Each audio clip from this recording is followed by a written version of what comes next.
Rajib, corona প্রতিরোধে কি কি ব্যবস্থা নেওয়া হচ্ছে এবং সচেতনতা বাড়াতে কর্তৃপক্ষের কোনো কার্যক্রম আপনার চোখে পড়েছে কিনা জানাবেন। করোনা শনাক্ত হয়।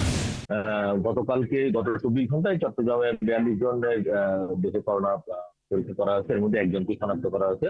অর্থাৎ 4 তারিখ থেকে আজ পর্যন্ত প্রায় 4 জনের করোনা শনাক্ত হয়েছে। এর মধ্যে 2 জন নারী, 2 জন পুরুষ।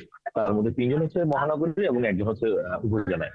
এবং গতকালকে আসলে চট্টগ্রাম যে সিটি মেয়র, তিনি আসলে স্বাস্থ্য বিভাগের বিভিন্ন জনকে ডেকে একটি সভা করেছেন এবং তারা প্রস্তুতি নেওয়ার কথা বলছেন। যেহেতু জানেন যে আমাদের পার্শ্ববর্তী দেশে এই সময় করোনা নতুন ভ্যারিয়েন্ট আসলে ছড়িয়ে পড়েছে।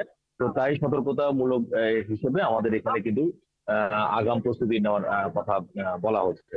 কিন্তু এখানে কিছুদিন সময় লাগবে, কেননা এখানে চট্টগ্রাম জেনারেল হাসপাতালকে কোভিডের জন্য ডেডিকেটেড হাসপাতাল হিসেবে ঘোষণা করেছে, কিন্তু সেখানে আসলে কিন্তু সংকট আছে। বিশেষ করে পরীক্ষার করোনা পরীক্ষার জন্য যে কিট, সেই কিটের কিন্তু সংকট আছে এবং স্বাস্থ্য মন্ত্রণালয়ের কাছে তারা তাদের সেই চাহিদা আহ, দিয়েছে এবং সেটি শনিবার নাগাদ সেই কিটগুলো এসে পৌঁছাবে। এছাড়া এখানে যে আইসিইউ বেড গুলো ছিল, সেই আইসিইউ বেড গুলোতে কিন্তু লোকবলের সংকটে কিছুটা বন্ধ আছে। সেগুলো আসলে আবার চালু করতে নতুন করে যে লোকবল, সেটি আসলে নিয়োগ করতে হবে। এবং এখানে যে হাই ফ্লো যে অক্সিজেন ক্যানোলা যে সিস্টেমটা আছে, সেটিও আসলে অনেকগুলো এখন অকার্যকর হয়ে আছে। ফলে সবকিছু আসলে ঠিক করে আবার নতুন করে চালু করতে সমস্ত কিছু, সেটি আসলে কিছুটা সময় লাগবে। এছাড়া চট্টগ্রাম মেডিকেল কলেজ হাসপাতালেও আমরা দেখছি এর আগে যখন কোভিড যখন শুরু হয়েছে 2020 সালে, তখনও এখানে কিন্তু মূল যে সংকটটা তৈরি হয়েছিল সেটা হচ্ছে আইসিইউ। তো তার পরবর্তীতে আমরা দেখি যে তখন কিন্তু চট্টগ্রাম মেডিকেলে 20টি আইসিইউ বেড ছিল। পরবর্তীতে সেখানে আরো 30টি আইসিইউ বেড বাড়ানো হয়েছে, অর্থাৎ 50টি বেড এখন চট্টগ্রাম মেডিকেল কলেজ হাসপাতালে আছে। আর এর বাইরে জেনারেল হাসপাতালে আছে 20টি, অর্থাৎ 70টি আইসিইউ বেড আছে চট্টগ্রাম সরকারি হাসপাতালগুলো আছে।